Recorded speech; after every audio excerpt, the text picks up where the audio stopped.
হ্যাঁ, শুভ সন্ধ্যা। সিদ্ধার্থ চ্যাটার্জি মানে দুটো মুকুল, বাবুদা তখন ফটোগ্রাফার। আমি মলাদার কথা পরে আসছি। আসলে এই বইটা টুকরো টুকরো করে লেখা হয়েছে। সত্যি বিভিন্ন বইতে লেখা আমি দেখেছি যে ভদ্রলোকের একটা ডায়েরি লেখার অভ্যেস ছিল, বিভিন্ন গল্পের দেখেছি। আমার তো অভ্যেসটা ছিল না, যার জন্য ছোটবেলা কোনো ডায়েরি লিখে দিই। তাতে যে কি বিপদ হয়েছে লিখতে গিয়ে মনেই করতে পারছি। তাও বাবুদা হচ্ছে শুধু যায় না। একবার করে যদি বাবুদাকে বলি যে বাবুদা এরকম ও ওটা তো এই ব্যাপার মনে পড়ে গেছে। এরকম করে করে লেখাটা হয়েছে, যার জন্য এই লেখাটা সেই অর্থে যারা পড়বে আমি গ্যারেন্টি দিতে পারি যে বোর হবে না। কারণ আমার যখন যখন যা মনে হয়েছে আমি র্যান্ডম লিখেছি। আর বাবুদা এত ভালো ভালো ছবি প্রোভাইড করেছে, ইন দ্য সেন্স যে আমি অনেকগুলো ছবি দেখিয়ে দিয়ে আগে আমার কাছেও ছিল না। তো সেগুলো আবার মনে করার চেষ্টা করলাম যে আছে এটা কী ছিল ওটা। হ্যাঁ, এবার মনে পড়েছে। এখন সোনার কেল্লা এমনই একটা ছবি, বাবুদাকে মাঝে মাঝে জিজ্ঞেস করেছি। বাবুদা বলেছে বাবাও জানতেন না যে ছবিটা এত ভালো হবে, আর আমিও জানতাম না যে আমাকে তপসি হিসেবে 50 বছর পরেও লোকে মনে করবে। তারা কোথাও একটা কিছুটা হয়েছে, আর কি হয়েছে আমি জানি না। মানে আমার চেহারার সাথে তপসি কতটা মিল আজকের দিনে আছে আমি ঠিক জানি না, বাট সবাই রেকগনাইজ করে থাকে, সে যে লেভেলই হোক, তপসে জেঠু, তপসে দাদু ইত্যাদি ইত্যাদি। ঠিক আছে বাবা, তপসেটা তো রয়েছে। আর আরেকটা জিনিস আমার ভীষণ আমি ভাবি মাঝে মাঝে, আমি এটা আগেও একবার বলেছিলাম কোথাও আমার মনে নেই, সেটা হচ্ছে তপসে এত একটা পপুলার ক্যারেক্টার, ফেলুদা এত একটা পপুলার ক্যারেক্টার, জটায়ু এত একটা পপুলার। আমরা এখনকার জটাকে আমি দেখতে পেয়েছি 1 সেকেন্ডের জন্য। কোথায় গেল অভিজিৎ? আচ্ছা তো ঠিক আছে, পরে জটায়ুর সাথে একটু গল্প করতে হবে। তো ফেলুদা এত পপুলার নাম, তপসি এত পপুলার নাম, আর বাঙালি ঘরে তো পপুলার নাম। আমার তো জানাশোনা কোনো বাঙালি পরিবারকে আমি চিনি না যার ছেলের নাম তপসি। এটা কেন ভাববার বিষয়। কারণ হচ্ছে তপসি একটু ডান পিঠে, স্কুল থেকে স্কুলে না গিয়ে দাদার সাথে ফেলুদার সাথে চলে ইনভেস্টিগেশন। কোনো বাড়িতে বাবা মা এটা পছন্দ করবে না, সবাই বলবে যাও গিয়ে পড়ো, মুখস্থ করো, সেটাকে আবার বমি করো, তারপরে সেই পড়াশুনো করে কি হয় সেটা আমি জানি। ইস্যুটা হচ্ছে যে আমি ভেবেছিলাম আমার ছেলের নাম কি তপসি হবে, তারপর আমার বলে তপসির ছেলের নাম তপসি হয় নাকি? ঠিক আছে, সেটা হচ্ছে জুনিয়র দিদি তো আছে, জুনিয়র না মেহবুব জুনিয়র, ওরকম টাইপের কিছু বানাইতে পারতেন। হ্যাঁ, এটা বানাইতে পারতেন, যাকে ছেলের নাম তপসি দেওয়া হয়নি। আমি বইতে এমন এমন সাবজেক্ট, এমন এমন পোর্শন কভার করার চেষ্টা করেছি যেগুলো হয়তো অনেকের হয়তো সেই অর্থে জানা নেই। সবচেয়ে বড় বিষয় হচ্ছে আমি তার আগে কোনোদিন স্টেজে নাটক অভিনয় কিছু করিনি। কুশলতাও প্রচুর করেছি, সেটা ওর বাবার লেখা বইতে ভালো উদ্ধৃতি আছে। তো অল্প অল্প অভিনয় করে দুটো বাচ্চা, 6 বছর, 0 অভিনয় 13 বছর তপসি। আমি এই ট্রান্সফরমেশনটা বইয়ের মধ্যে দিয়ে ঢুকিয়েছি যে একজন সাধারণ বাঙালি বাড়ির ছেলে যার সিনেমার জগৎ সম্বন্ধে কোনো স্বপ্ন নেই, অভিনয় জগৎ সম্বন্ধে কোনো স্বপ্ন নেই, আনলাইক আজকের দিনে, তাকে কি করে ভদ্রলোক ট্রান্সফর্ম করবে। বাবুদা আরো ভালো বলতে পারবে না, বাবুদা নিজে দেখেছে এই ট্রান্সফরমেশন। আর সেটা ইম্পর্টেন্ট এই জন্যে যে আজকাল একটা ঝোঁক হয়ে গেছে যে কোনো মতে একটা সিনেমা কিংবা টিভি সিরিয়ালে ঢুকে যেতে হবে, তারই যেন হয়ে যাবে সবকিছু। ভালো কথা, আমি অনেকগুলো ছবি করেছি গত 10 বছর, আর 50 বছর পরে তো আপনারা সবাই সোনার কেল্লার জন্যই মনে রাখছে। তো এরকম একটা ছবি করলে আরেকটা যদি হয়, বাবুদাকে রিকোয়েস্ট থাকবে আরেকটা হোক। তাহলে আমরা যদি বুড়ো তপসে, তার তার নাতি হচ্ছে এখন ছোট তপসে, তপসে জুনিয়র এরকম টাইপের গল্প টল্প খাড়া করে যদি এটা করা যায় তাহলে খারাপ হবে না। বইটা পড়ুন, ভালো লাগবে, ছবিগুলো দেখুন, ছবি তলায় ন্যারেশনসগুলো দেখুন, অনেক কিছু আছে। তারপরে তো আমরা খুব একটা ফর্মাল একটা যাচ্ছি না, স্ট্রেট ওয়ে কোয়েশ্চেন আনসার। এবার আমি তিনকে দিচ্ছি, নেক্সট।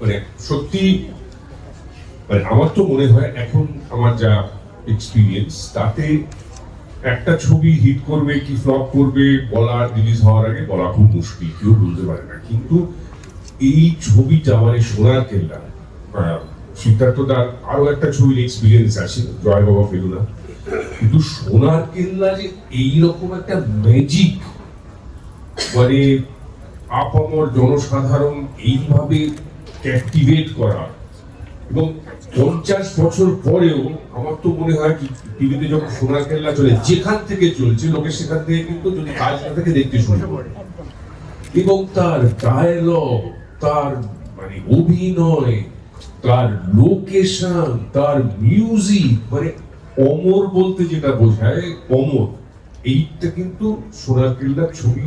কোন ছবি যে অমর হয়ে যায় সেটা কিন্তু সোনার কেল্লা হয়েছে। আচ্ছা, একটা ছবি তৈরি হলো, হিট হলো, প্রডিউসার পয়সা পেল, ডিরেক্টর বাহবা পেল, অভিনেতারা পুরস্কার পেলেন, অর্থ পেলেন, এই সব কিছু হলো, কিন্তু বেশ কয়েক হাজার মানুষের জীবিকা তৈরি করে দেওয়া, যেটা জয়সলমীরে আমি বলছি আর কি, হ্যাঁ ওই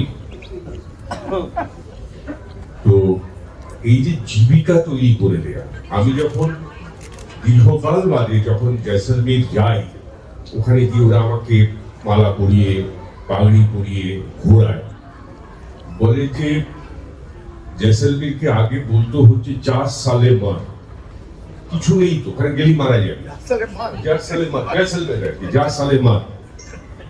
তো হ্যাঁ, ওটা আগে রাজস্থানের লোকেরা জয়সলমীর যাচ্ছিস, 4 সালে মার যাচ্ছিস, ও তো বলবি কিছু নেই, পালি রেগিস্তান। বলে সত্যজিৎ রায়ের হচ্ছেন আমাদের Vasco da Gama. Vasco da Gama যখন নতুন দেশ খুঁজে বার করেছিলেন, উনি আমাদের খুঁজে বার করেছিলেন। ওপরে যদি ভগবান থাকে, নিচের রাজস্থানের বালি, মাঝখানে আছেন সত্যজিৎ রায়।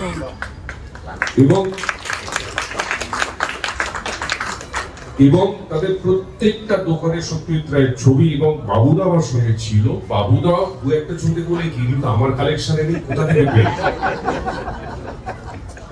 এরকম একটা ইম্প্যাক্ট একটা ছবি, খালি সাংস্কৃতিক ভাবে নয়, অর্থনৈতিক ভাবে একটা রিজিওনাল ছবি, একটা জায়গা, একটা রিমোট জায়গার অর্থনীতিকে এরকম ভাবে এফেক্ট করেছে। আমার তো মনে হয় না পৃথিবীর ইতিহাসে এরকম কোনো দৃষ্টান্ত আছে।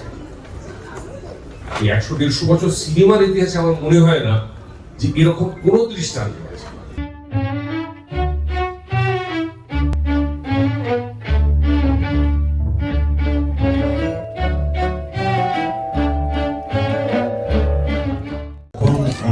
মানে আমি বইটা উল্টো পাল্টে দিয়েছিলাম, মানে প্র্যাকটিক্যালি ছাড়া যাচ্ছে না এরকম একটা অবস্থা, একটু ছাড়তেই হলো। তো যাই হোক, ছবিগুলো দেখছিলাম এবং একটা গ্রুপ ছবি আছে, তার মধ্যে বিজ্ঞানীর ফোর্টে ওই চাতালে তোলা সকলে, এবং ছবিটা থেকে রীতিমতো ভয় করছিল, আমরা ছাড়া কিন্তু আর ছবির মধ্যে কেউ নেই যাবে, মানে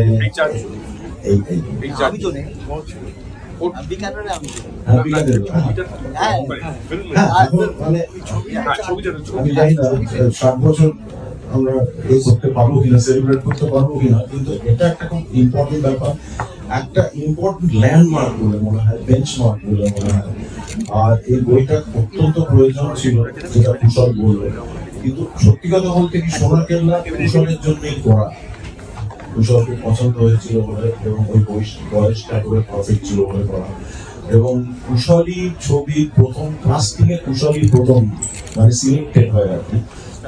তবে বিশেষ করে যেটা আমি বলবো যে বাবা সোনার কেল্লা তো দেখিয়েছিলেন গুপি গান বাগাবাইনি, মানে আল্লাহ রাজার ঠিকই তো সোনার কেল্লা, কিন্তু গুপি গানটা কালারে করতে চেয়েছিলেন, সোনার কেল্লাটা সোনার দেখাবে বলে করতে চেয়েছিলেন, কিন্তু আলটিমেটলি তো সেটা হলো না।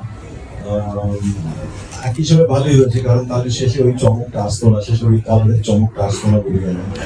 কিন্তু তারপরে জায়গাটা দেখে ভালো লাগার ফলে উনি ফেলুদা মানে সোনার কেল্লা লিখলেন, এবং সোনার কেল্লা লিখে তারপর যখন ডিসাইড করলেন যে ঠিক আছে আমি এইবার যদি ছবি এই ফেলুদাকে নিয়ে ছবি করি তাহলে এটা কালারে করতে পারবো এবং সোনার কেল্লাকে সোনার দেখাতে পারবো, তো যে কারণে করা। এবং কুশল প্রথম সিলেক্টেড হয়, এবং সোনার কেল্লা আরেকটা পাওয়ার মানে ইম্পর্টেন্ট দিক ছিল যে জটায়ুর প্রথম আবির্ভাব, এবং সেটা বাবাকে ভীষণভাবে করেছিল, যে বাবার ভীষণ প্রিয় চরিত্র ছিল জটায়ু।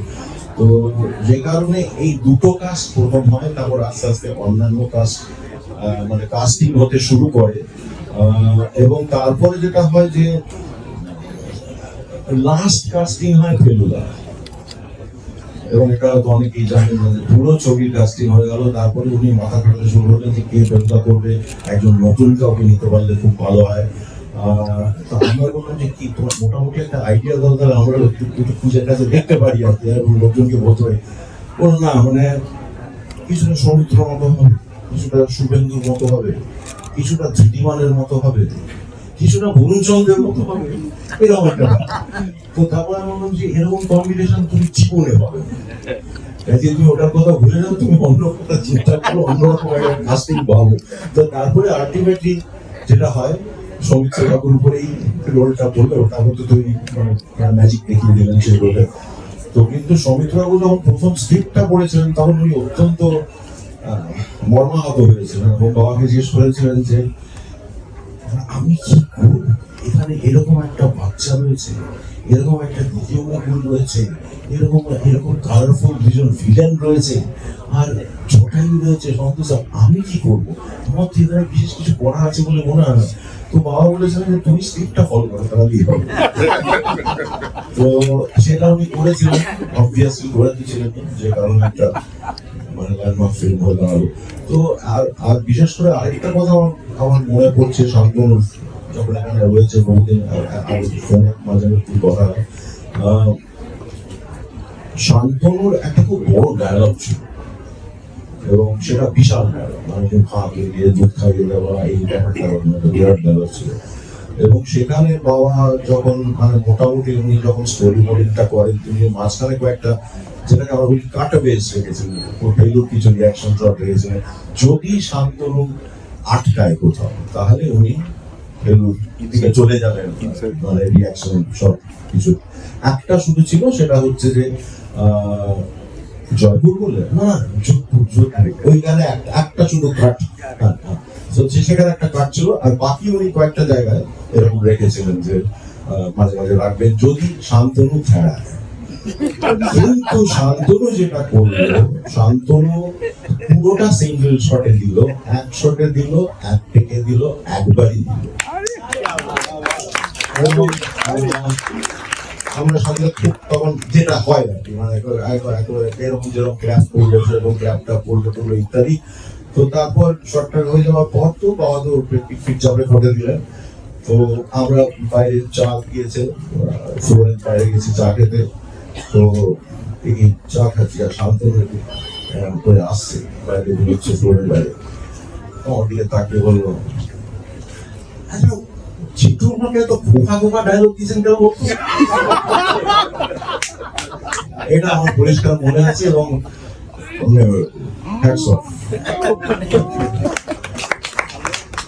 এরকম প্রচুর ঘটনা আছে। সোনার কেল্লার কথা একবার বলতে শুরু করলে মানে কতক্ষণের জন্য হয়তো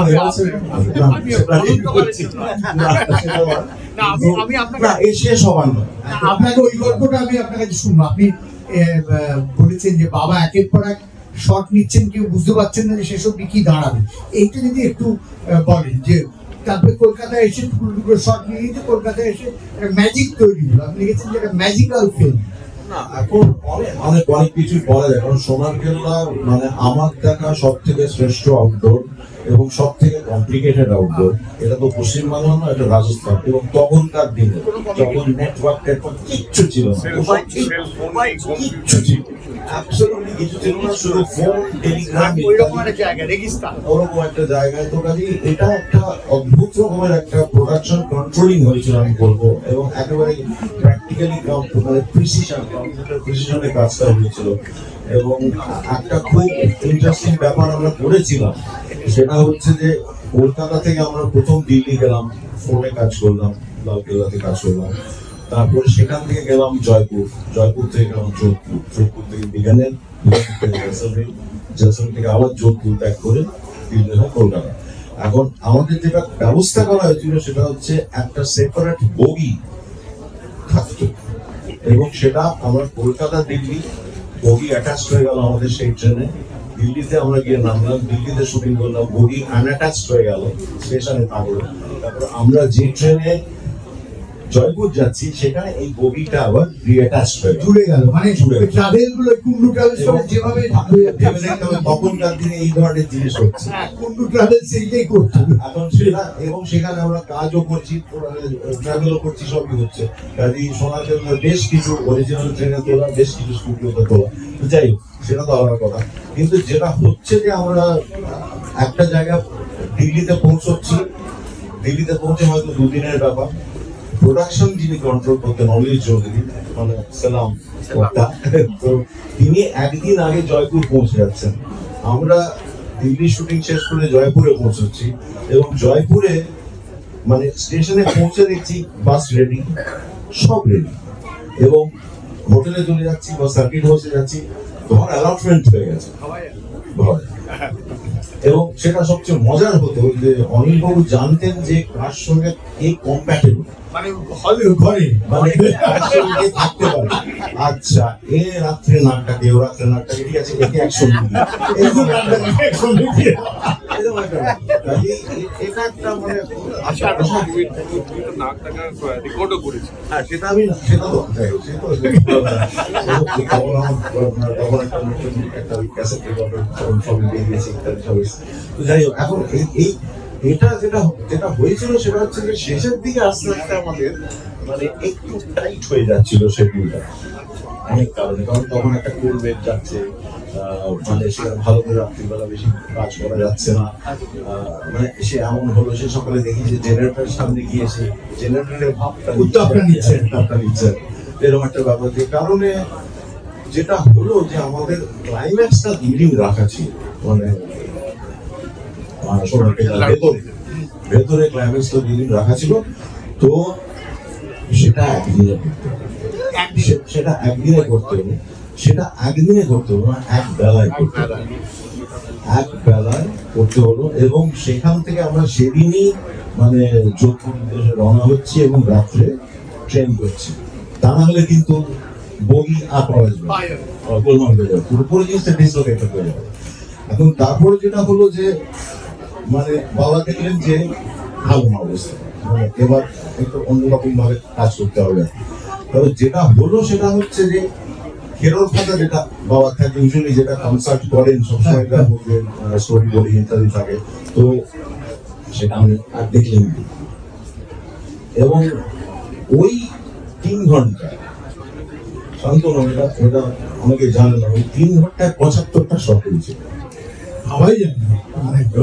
এবং সেটা কিন্তু কনস্ট্যান্টলি এদিক ওদিক করবে, মানে সেটা এক জায়গায় এখানে আপনাকে জুড়ছে। আর যারা অ্যাসিস্ট্যান্ট তারা তো একদম হেল্প হয়ে যাচ্ছে যে মানে কি হচ্ছে বুঝতে পারছে না, তাহলে তো খানা কথা সকলে ফেলে দিল, তাহলে মানিকটাকে বসে ফলো করাটাই ভালো।